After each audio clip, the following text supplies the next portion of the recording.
Create users to enroll them in the top level of your organization. This tutorial shows how to add users one at a time to your organization using the Users tool. To begin, from the Users page, click New User. Fill in the fields to complete the user profile. Note: asterisks identify mandatory fields in the form.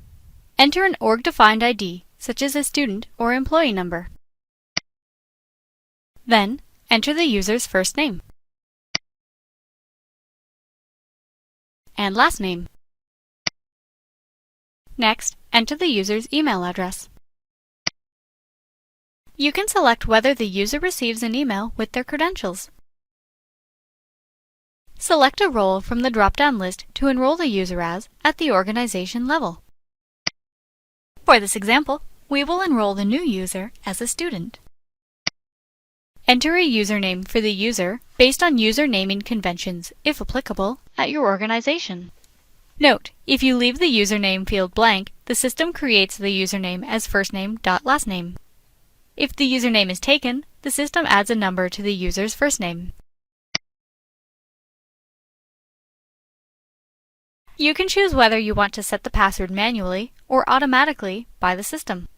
For this example, select Manually Set Password. Enter a password. The password must be between 8 and 50 characters in length.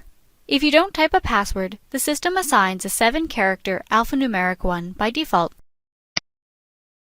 Note: the system cannot send passwords by email, so you must contact the user yourself if you manually set their password.